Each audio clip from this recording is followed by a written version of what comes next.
You're listening to Shameless Feminine Speaks with your host, modern-day shaman and sister to all, Rebecca Haywood, right here on LA Talk Radio. Hello, everyone. My name is Rebecca Haywood, your host of Shameless Feminine Speaks here on LA Talk Radio, the only show for all you shamelessly shameless women, men, ladies, and misfits ready for the feminine re-evolution. Yeah. And tonight I'm flying solo. Shameless Sheena is shamelessly taking care of herself tonight, a wonderful business opportunity for her. So I'm cheering her on as her sister. A perfect follow-up to last week. Our show was Restoring Sisterhood. And, I know I told y'all that I was going to talk about shameless beauty tonight. And yet, as always, I allow spirit, I allow you, I allow life to show me really what's up for tonight. And a few things transpired that really we're calling out this need to really highlight loyalty, right? Last week, we really spoke about the sisterhood and kind of, in the search to restore sisterhood, of course, the conversation turned to how we aren't much of a sisterhood, right? How we haven't been, how we tend to go against each other. And really the root of that was how we go against ourselves, right? And that loyalty, right? That loyalty to our sisters, why we throw our fellow sisters under the bus, as Sheena said. And really that loyalty, even as women, that we have to the masculine, right? And I really wanted to address that loyalty because the root of that, at the heart of, that wounded sisterhood, is, for all of us, right? I spoke about this in terms of the brothers as well. Brothers not quite trusting the love of us sisters. And, at the heart of that being that betrayal from the feminine, from the divine feminine, if you want to take it that far, from our mothers, from our sisters, from our friends. And for every betrayal there from that feminine, we hold that there in our heart. And really, truly, though, that wound, I'm going to do another flip, as I love to do with y'all, that wound where we feel betrayed, abandoned by the feminine, really led us to abandon her within ourselves, right? And that's really what ties into this show tonight, which is loyalty begins with you. Really restoring that sisterhood begins with you. Yes, I know I invited you all to make that leap of love, right? To start engaging with your sisters. I heard from many of you really relating to both Sheena and I and our experience of having very few sister friends, like our tribe of sisters got very small, right? Because of that was who we trusted. And yet my invitation to you all was, yes, own those ways, own all of those wounds, and work on those, right? Because the way that you judge yourself is the way you judge a sister or that you judge anyone, right? And yet that other invitation to take that leap of love, right? To dive into sisterhood, to notice the sisters in your life that you're not quite trusting, that you're not quite allowing them to love you completely or to see you completely, to take that leap of love, right? That's really, truly the way through it. And with that open, honest dialogue, beginning with yourself and continuing with your brothers and sisters, right? And so tonight I really wanted to focus on the loyalty, not so much the loyalty to the sisterhood, all right, but that loyalty to yourself. Because, I realized that this is what I was fortified with when I finally did take that leap into sisterhood, where I finally said, enough of this lone wolf sister here, all by myself, right? I wanted to dive in and be a girl's girl and have that experience of family with my sisters, not just with my brothers. And the foundation for that was this loyalty that I had already established with myself. That's what really truly not only gave me the courage to take that leap of love, but also gave me the love to take that leap of love, right? We are taught by society, right? Society defines and values loyalty as loyalty to other, and so we're constantly displacing that loyalty outside of ourselves, right? And certainly does not just apply to women. This applies to all of us. This is something society teaches us humans. How to be a human 101. This is what loyalty means. It is in the context of other, right? And yet true loyalty, begins with yourself. It begins with yourself.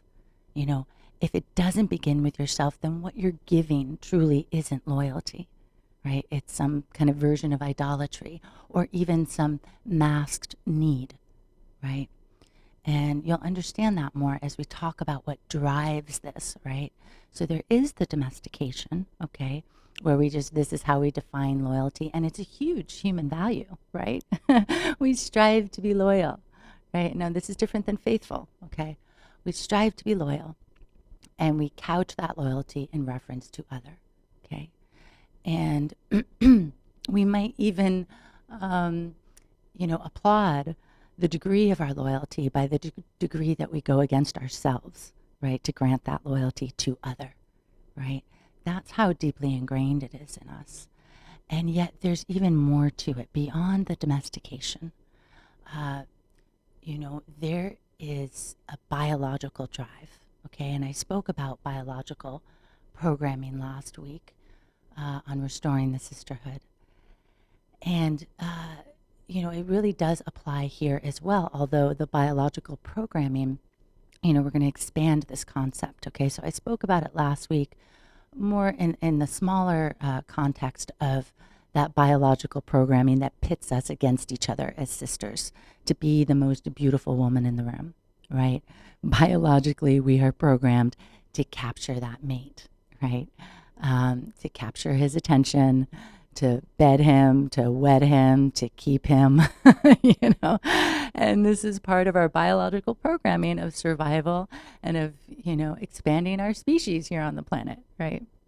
And, I shared and really confessed how, even after I had kind of walked through a lot of beliefs, I still noticed this pattern in my life of kind of women feeling threatened by me, even though I really wasn't interested in their man, or men, interpreting me as interested in them. And I really had to get honest with this. I asked in meditation and found that biological programming. I went down below that level of the story, okay, and found it in my body, okay? There is a story in your body. It's very wordless, and yet there's a drive. And sometimes it's hard to recognize because it almost feels like instincts. It feels like nature, right? And I suppose it is. It's in our biology. And yet, thankfully, that's not all we are, right? That's not all we are. And this is one of the many gifts of being a human, is that we get to make choices, beyond our biology, right? We get to enlighten ourselves and become the light that inhabits this body and not just be simply ruled by this body, right? So, that biological programming, in the very same sense of loyalty, right, of why we're not so loyal to the sisters, but also why we're not so loyal to ourselves, is that biological drive to bed, wed, and keep our man or our mates, right? And, and we're kind of up against the masculine biological drive in terms of keeping him, right?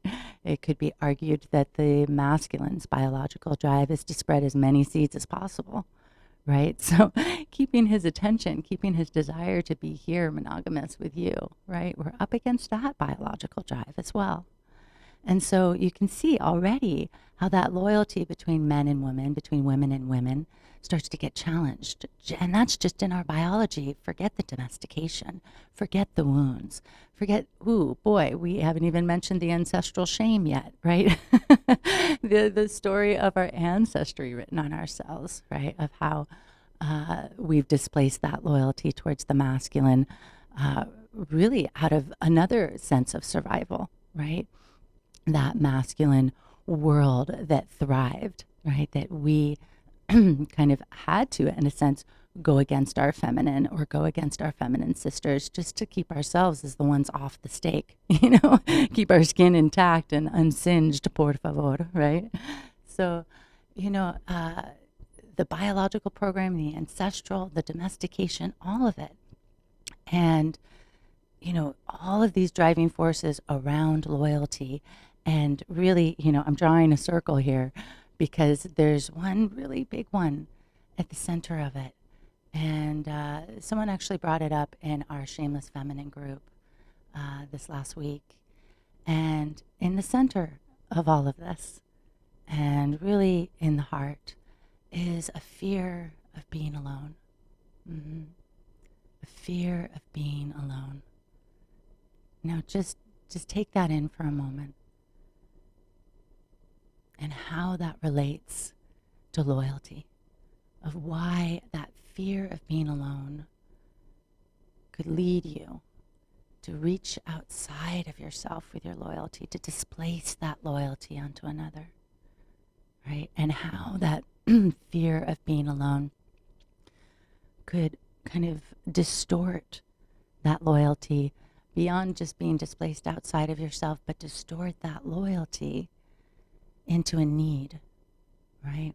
Into something that rather than actually offering loyalty, which is something of service, right? True loyalty is of service.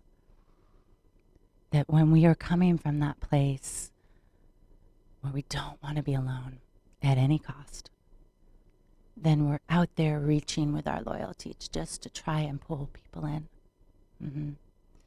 And we are sacrificing ourselves, right? Potentially sacrificing ourselves in the name of company. Good company, bad company. Either way, I'm not alone, so it's all good. But no, it isn't. And this is one of the gateways that we have to walk through when we are returning our loyalty to ourselves, is a willingness to be alone. Okay, now I know this may sound like a complete contradiction to my final invitation that I left you all in restoring the sisterhood. But trust me, just stay with me, it isn't.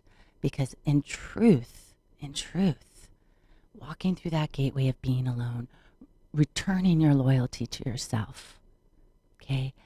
Actually, loyalty is what returns the union and community, okay?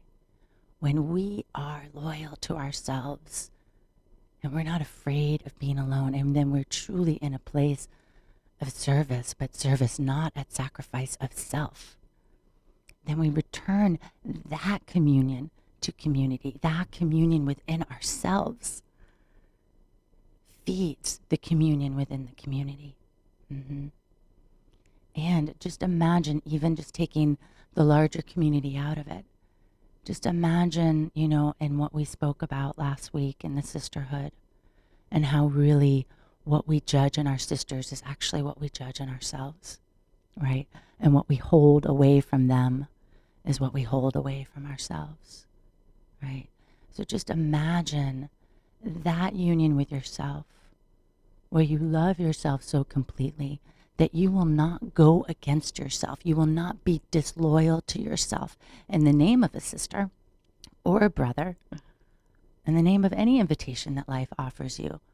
No matter how tempting, you won't go against yourself. Then guess what? All that game of judging your sisters, of needing to pull them down, of needing them to need you, goes away. This is where the true communion returns to community and loyalty to yourself, and it is in walking through that gateway, that fear of being alone. This is what I really wanted to share tonight, was my story, my journey with loyalty, with returning my loyalty to myself. And though I would say it technically began before this exact moment, this is the moment that I really acknowledged it, honored it, and brought it to life. And it was the day that I decided to become my own best friend. Now, this day happened. I was out hiking in the woods for a 3-month course with National Outdoor Leadership School. And wow, it was such a beautiful experience. And this day, it was actually 3 days, a 3-day solo was scheduled at the very end of this 3 months, like in the last week of these 3 months. And so as you can imagine, kind of living out in the woods, and if you know me, you know I was sleeping out under the stars, not even in the tent with my tent buddies. So I was already in very much a communion with myself and with nature. And in that communion, I was already starting to heal my relationship with myself, not so much in that framework of loyalty, but really starting to shift my relationship with my body, right? I mean, imagine being out in nature for that long, no mirror, except for Mother Nature, right? No mirror.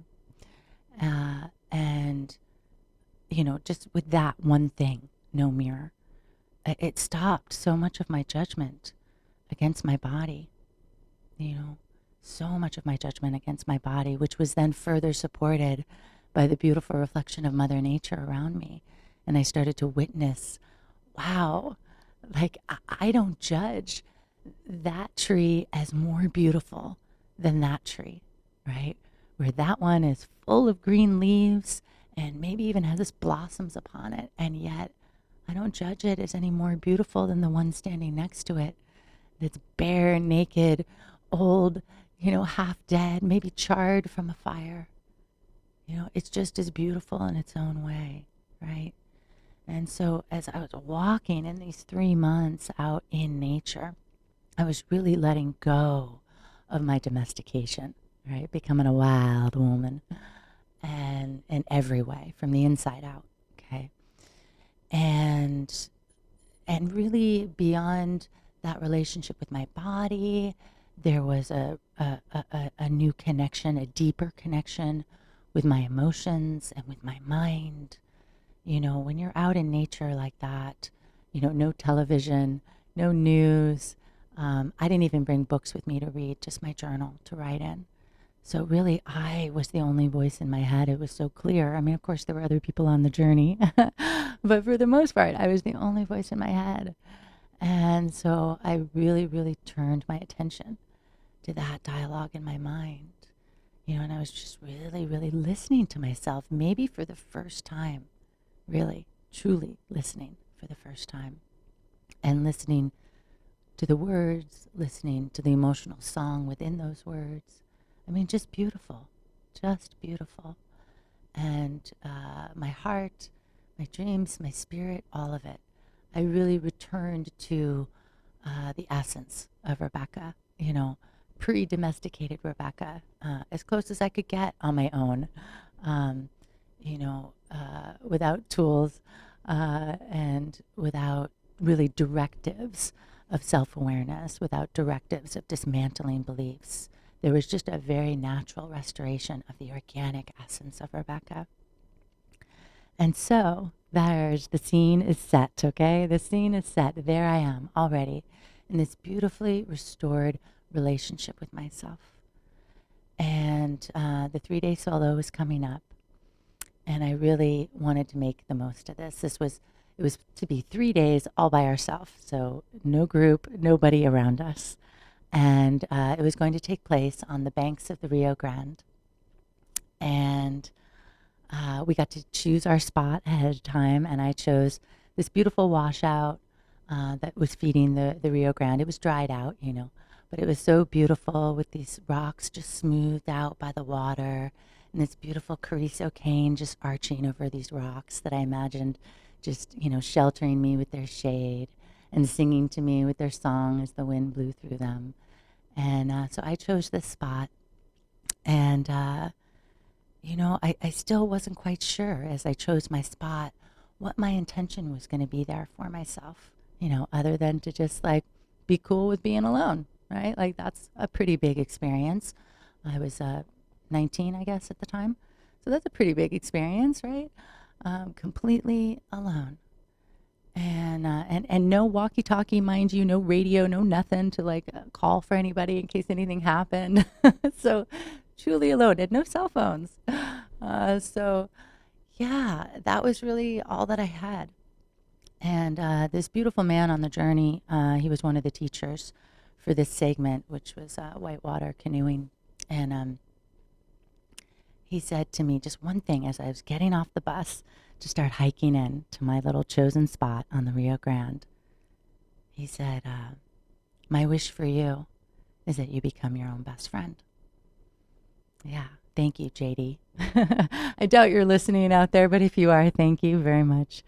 And wow, it just washed into me, this intention to become my own best friend. And every cell in my body said, yes, yes. And there were parts of me going, well, aren't I already? And other parts of me going, no, sweetheart, you have a lot to learn or to unlearn, truly, to become your own best friend.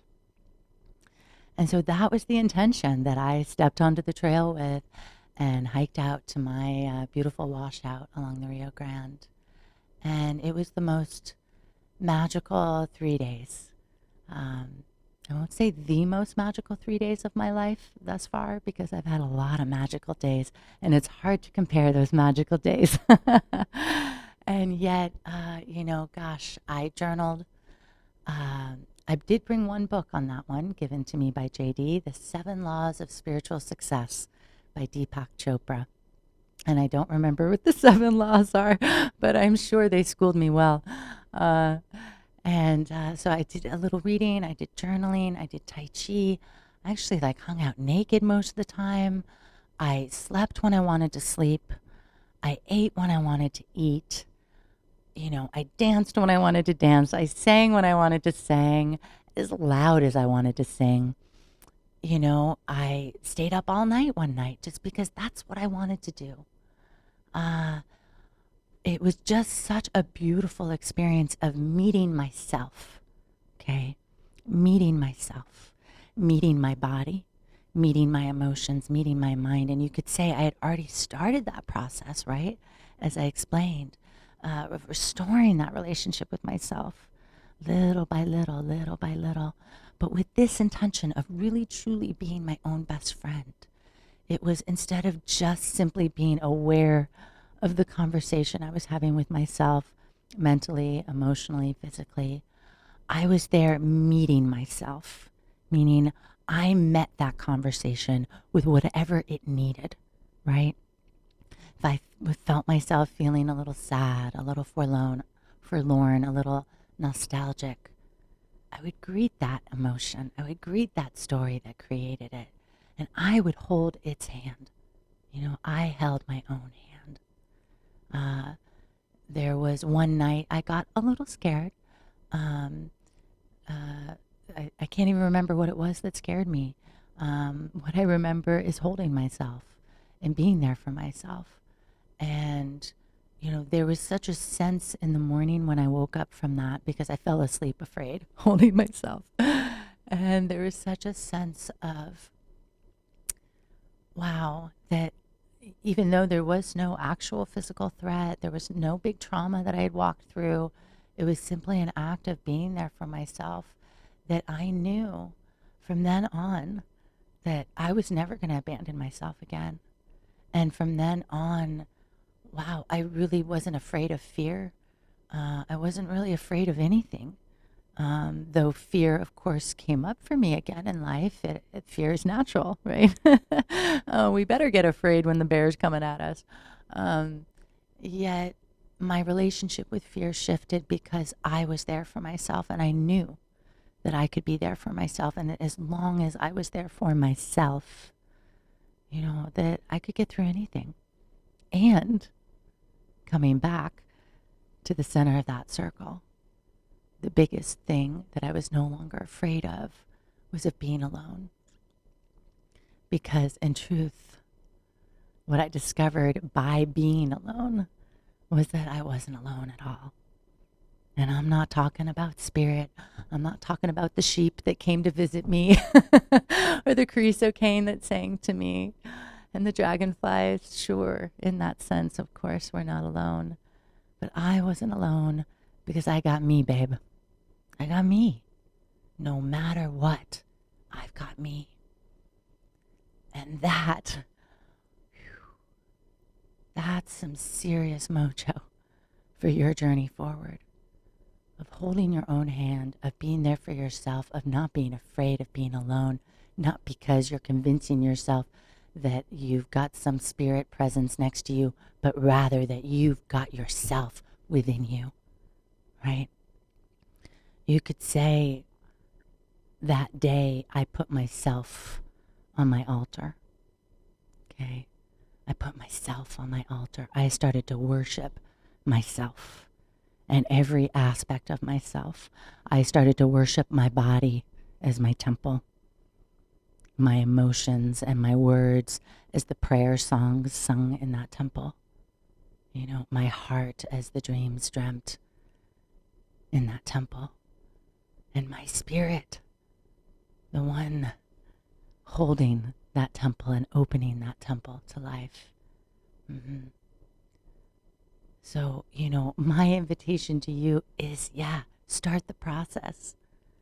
You know, we say here on this show, I love that Sheena says the most important connection with, or relationship that you have is the relationship with yourself, right? And from that relationship, all other relationships can spring, right? It's what births how we have relationships with other, including with God, with spirit. Mm-hmm. So, you know, start that process. Make that vow to yourself to become your own best friend.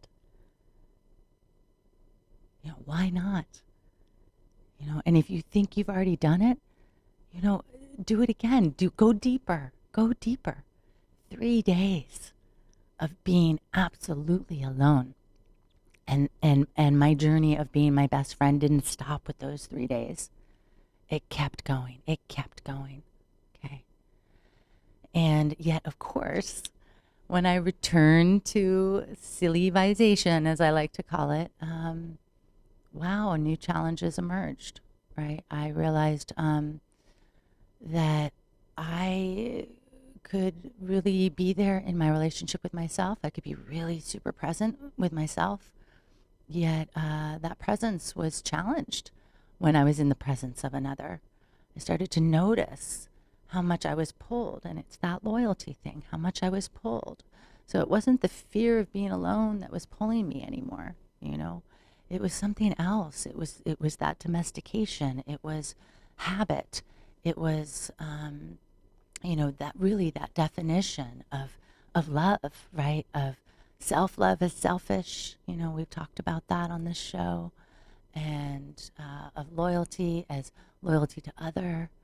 You know, this is the way we display love in the world. And, you know, that was really the only way that I knew how to love another, was to kind of give myself away to it.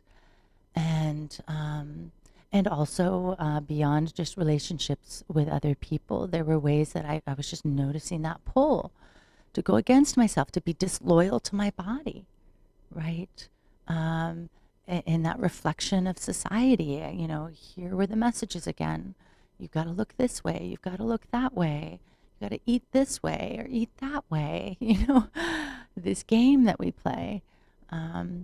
Instead of just tuning in and listening to our body and what the hell it wants to eat. You know, it knows what's good for itself. It knows how to be a human. It knows how to be this animal that is a human. And it knows what it wants to eat if we know how to listen, right? And yet, you know, I came back out of that. I think that's when I became a vegan for 2 years, which actually really went against my body. Other ways that I went against myself, emotionally, mentally, right? There were so many pillars of society that were really kind of seductive, okay, in terms of putting my love outside of myself, displacing that loyalty outside of myself, okay? Although it was really helpful, okay, I had a beautiful reference point beyond those 3 days along the Rio Grande, I have that reference point of that restored relationship with my body, my emotions, my mind, and really their wild essence, their wild organic essence. So I kept doing my best to bring myself back to that, bring myself back to the organic essence of all of those. Okay. And yet, what I wanted to do with you guys today, for some reason, and, maybe it'll come clear as I'm speaking here of why this came to me, why I wrote these down in relationship to why we displace our loyalty. But I wrote down the 7 deadly sins. Yeah, the 7 deadly sins. And I doubt I have them in proper order, if there is a proper order.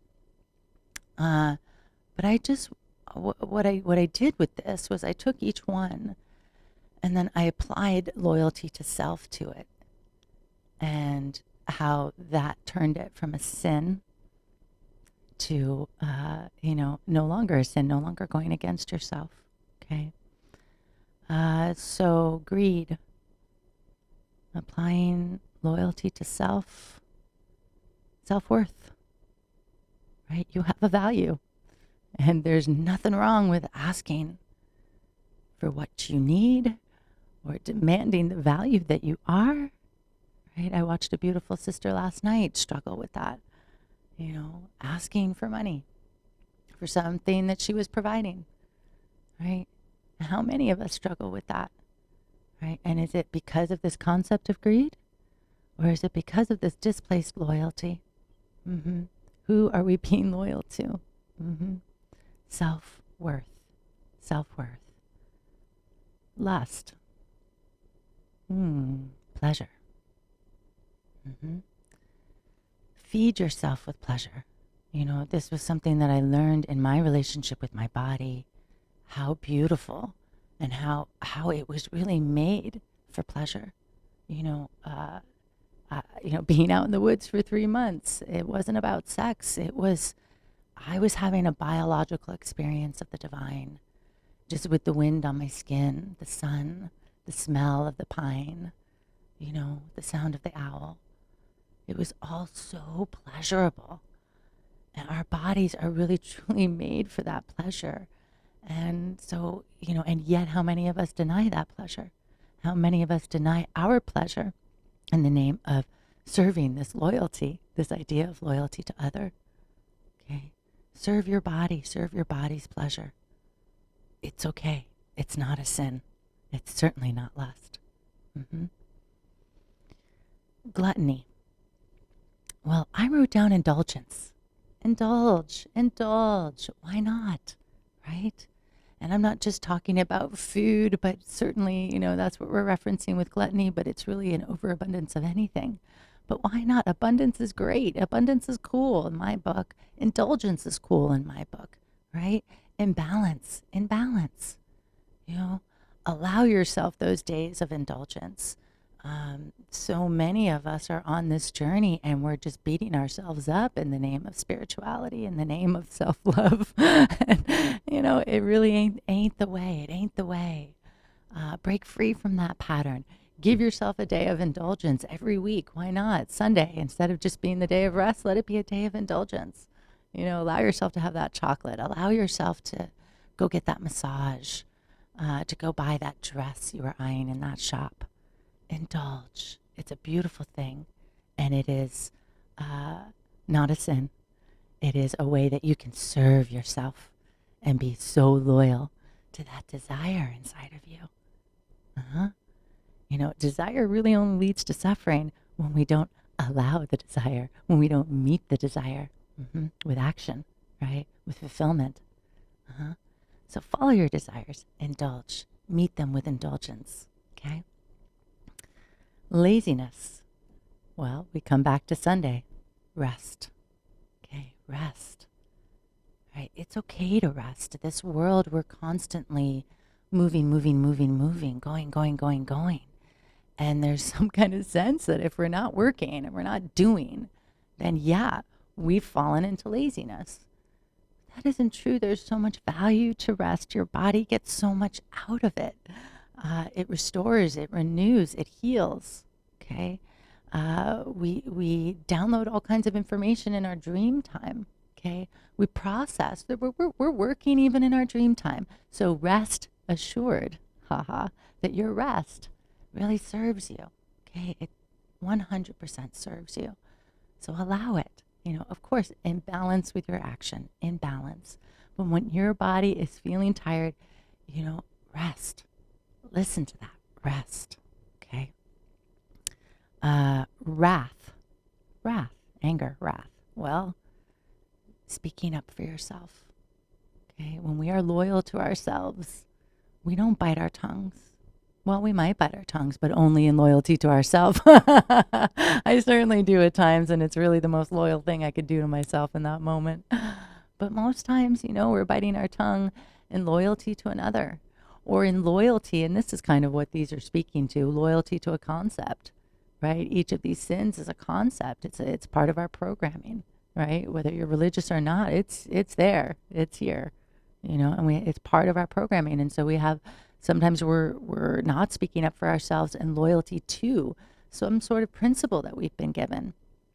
Be a nice girl, right? We've talked about that when I invited y'all to embrace your bitch, right?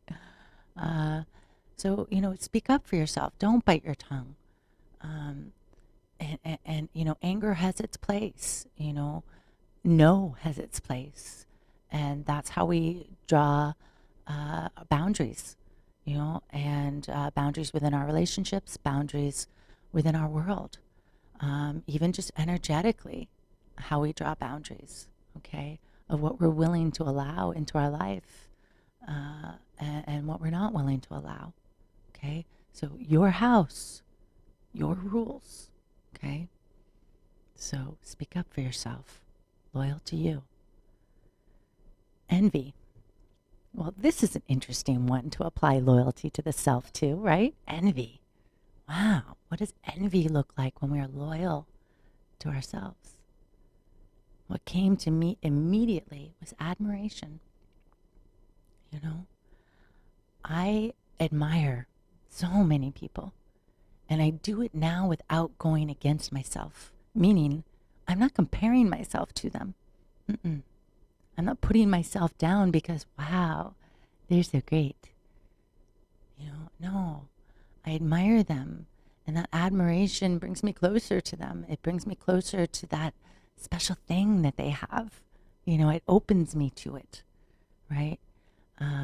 Whereas when I'm disloyal to myself, right, I would be comparing, or I might step into envy, right? Because ultimately I'm believing that I can't achieve that, right? Ultimately, I am being disloyal to myself in that act of looking outside at others to learn from them, right? And I'm not learning a thing in that way. And yet through that loyalty to myself, I can admire and take in, that special something that someone has. I can receive it in such a beautiful way. Not even pushing myself that I have to go and become that thing. No, to each their own, right? To each their own. We all get to be great. We all get to be equally great in our own way, right? So loyalty to yourself, admiration, envy to admiration. And the last one, pride. Pride. Well, pride, of course, this is another interesting one to apply loyalty to the self to, but it's not that big of a reach. Self-confidence.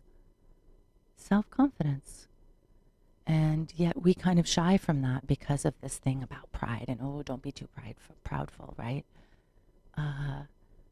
There's nothing wrong with self-confidence. There's nothing wrong really even with ego. I am. I am. Yep, I am. And it takes a certain amount of ego, of self-confidence, of authority in myself to get up here in front of you. Especially tonight, solo, here I am. Nobody holding my hand. Hi, Sheena. Nobody holding my hand, right? It takes a certain amount of confidence for me to do this. And yet, if I didn't have that confidence, then I wouldn't be here serving y'all, right? So self-confidence, don't be afraid of it. Don't be afraid to embody it. Embrace it 100%, okay? So these were some of the kind of concepts that my mind kind of needed to work through as I emerged from from that riverbank. And yes, was my own best friend, but in the face of society, these were some of the pillars of that society that really were pulling me and pulling my loyalty, inviting my loyalty outside of myself, sometimes in very sneaky ways and sometimes in very blatant, obvious ways. And even if they were blatant, I still followed them, right? So be mindful of these for yourself. Maybe they turn into something else for you when you apply self-loyalty to them. And, really where this led me, okay, in the final piece, and really this is the meditation that I want to do with you all, is, wow, it culminated because as I worked on all of this, and yes, I got so much better in my relationships with friends, with family, my working relationships, at maintaining that loyalty begins with me and then continues with my brothers and sisters. I had that down. And yet, guess what? I still had an Achilles heel. And that Achilles heel was the masculine. And specifically, in intimate relationship with the masculine, with lovers, with partners. I've done all of this work, and yet here I am still throwing myself aside in my loyalty to him. And so that journey that began becoming my own best friend, it was time for a deeper engagement. And that was to put a ring on it between me and me. And I did. I married myself in Teotihuacan, Mexico, on top of, actually, it was the Pyramid of the Moon. And that was my commitment to myself. And I no longer have the ring, but I did actually buy a ring in Teo and put it on my finger to remind myself that not only am I my own best friend, but I am my lover, my best lover, that I am my best partner. And yeah, there was God in that as well, that I am my version of God right here sitting on my altar looking back at me. Mm-hmm. So it's going to be a very brief meditation. I'm amazed at how time goes here, even with just me sitting here talking to myself. So I invite you all to just get comfortable. It doesn't matter the position you're in. You can lay down. You can sit up. Doesn't matter. Just get comfortable. And what I'm inviting and invoking for us all today is a recommitment ceremony with yourself. Mm-hmm. So just take a few deep, deep breaths. And we're just going to breathe in this intention to become our own best friend, our own lover, our own partner in life. Breathe in that intention and breathe out any resistance, all those deadly sins. Breathe those out. Breathe out that concept of loyalty to other. Breathe out that concept of selfishness.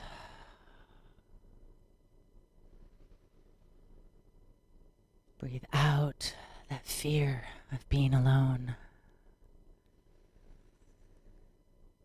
And breathe in this knowing, this new relationship with yourself. And keep breathing deeply. And now I want you to just place your hand wherever you're called on your body. Someplace on your body. For me, my hand right now is on my womb. Because the intention, the vow that I want you to speak to yourself right now is your recommitment to your body. So just breathe that in. What is your commitment your vow to your body, your loving vow to your body. Just keep breathing and allow it to come through you. Allow the words to find you.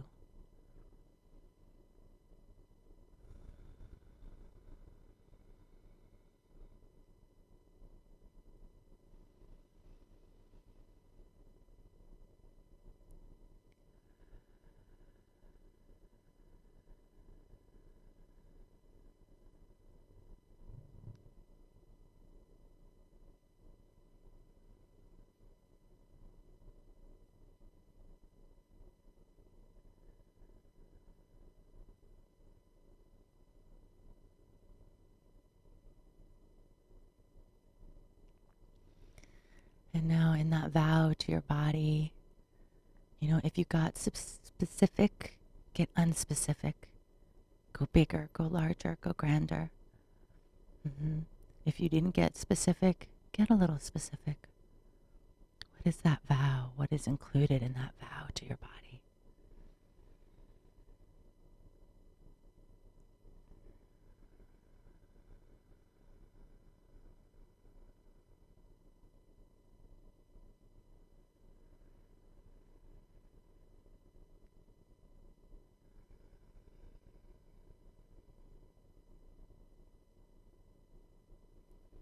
Good.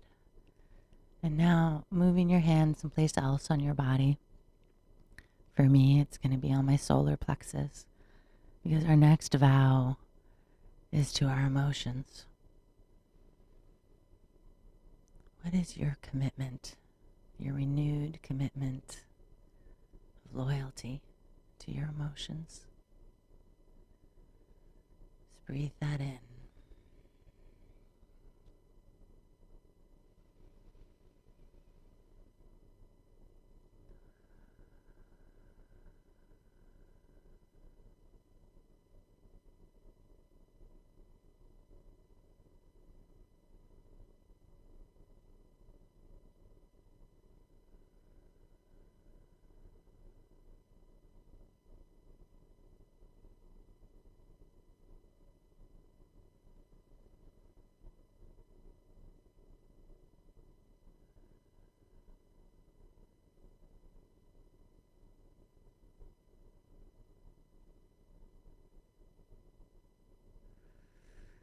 Good, and now moving your hand to your heart and just seamlessly continuing that vow of loyalty to your emotions. Now, loyalty to your heart. What is that vow to your heart and the beautiful love that comes from it?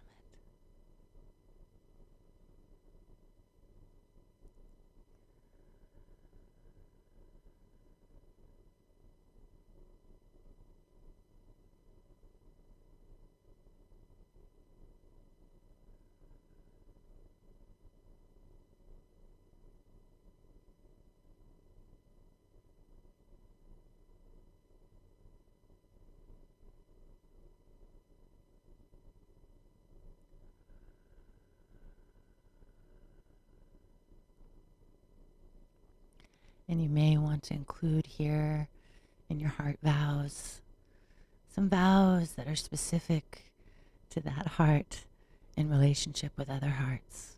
Okay? What does that loyalty to self look like when you're in relationship with another? When you're sharing that heart space so intimately with another? Just breathe that loyalty in.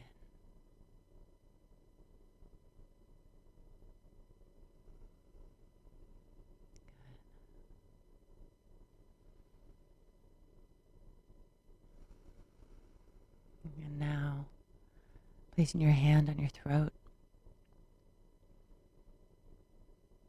We have to be brief now. Yet, let's say a vow here to our voice. To honor our words.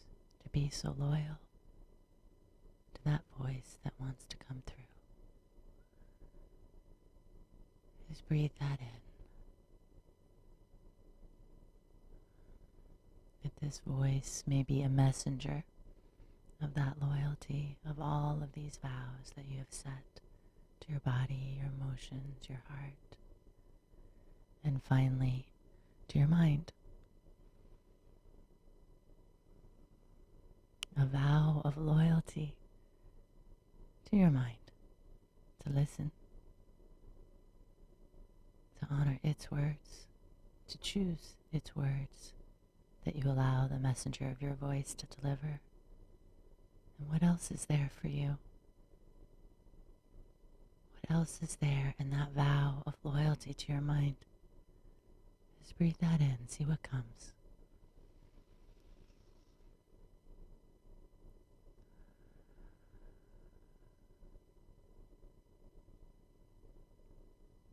The beautiful storyteller of your mind.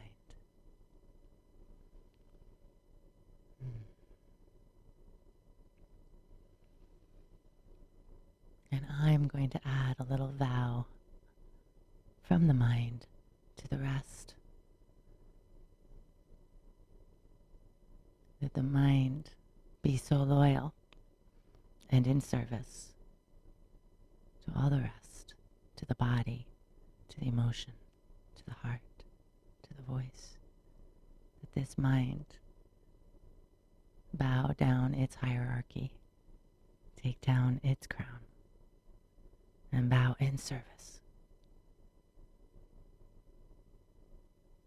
to all of you, including spirit.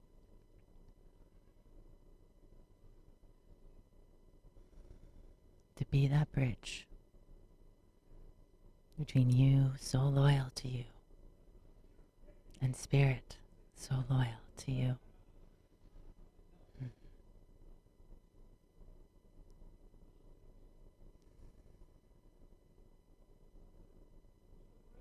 Good. So this meditation, of course, this was very brief tonight, and we are over. Thankfully, Ronan is being his sweet self and letting me have more time. Love you, Ronan. So you can take some more time with this. It's very simple meditation, right? Very simple. And, you know, it's really important thing to do in meditation, not just in your journal. Certainly, you can go to your journal and write down some of these vows. Certainly. But let these come to you in that space of meditation, in that space of communion, because this is really where it comes from. Remember, my 3 months in the woods set me up for my 3 days alone to really start renewing and restoring my connection and to get back to that organic essence of Rebecca, that organic essence of my body, my emotions, my heart, my mind. So take time with this and go into it in that sweet, beautiful space of meditation. Okay?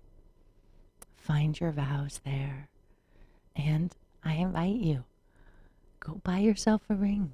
Go buy yourself a ring. Because yeah, till death do you part with this body, with these emotions, with this heart, with this mind, till death do you part. So go buy yourself a ring or something that you can wear on your body to remind yourself of these vows. Because I promise you, those pillars, the 7 deadly sins and beyond, you know, they're out there and they're waiting for you, and they're going to tempt that loyalty. Come on, baby, just give me a little sugar. Hey, come on, just a little. Go ahead, go against yourself just this once. So buy a ring, buy something that you can put on, or maybe you already have it. Deem it to be that ring, that symbol of your commitment to yourself, of your loyalty to yourself, of these vows that you made here today, and all the vows that you are going to start discovering and uncovering that are going to come for you straight from your body, straight from your emotions, saying, yeah, this is what it looks like when you're loyal to me. And you'll also notice when you do go against yourself, when you do displace your loyalty, how that feels to your body, to your emotions, to your heart, to your mind. You'll notice that and go, oh, wow, okay, what vow can I put in here? What vow can I add to my commitment ceremony? Mhm. And, even though I had a very powerful ceremony on top of the Pyramid of the Moon in a very powerful place, I really woke up every day, redoing that commitment ceremony to myself, reminding myself who I'm married to, who I'm loyal to, who my best friend is right here. Okay. So please do this for yourself and know that it's okay. All right. It's okay. Stepping into this seemingly selfish place of restoring your loyalty to yourself is actually going to help restore the sisterhood, and restoring that communion within yourself is actually going to restore the communion in the whole of community. Mm-hmm.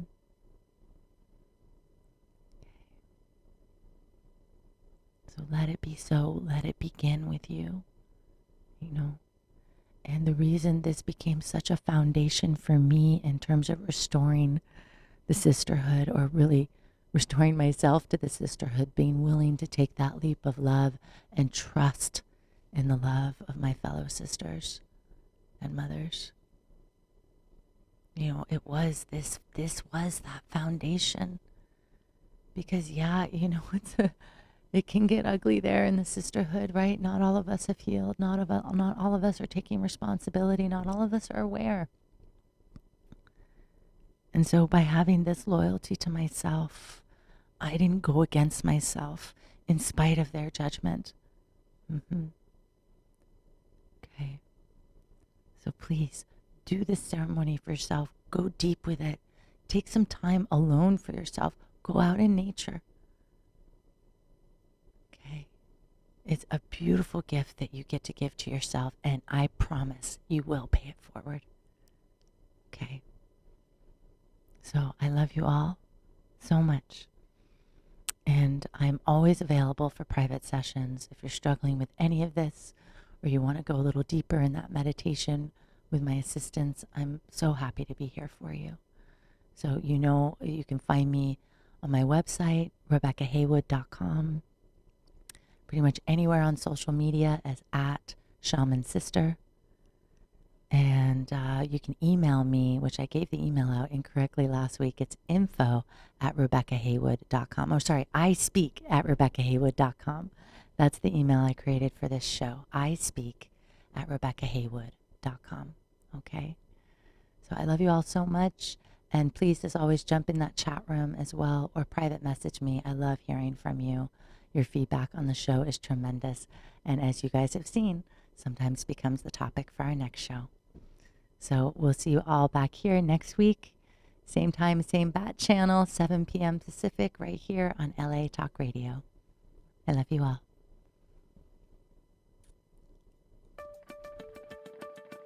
You're listening to Shameless Feminine Speaks with your host, modern-day shaman and sister to all, Rebecca Haywood, right here on LA Talk Radio.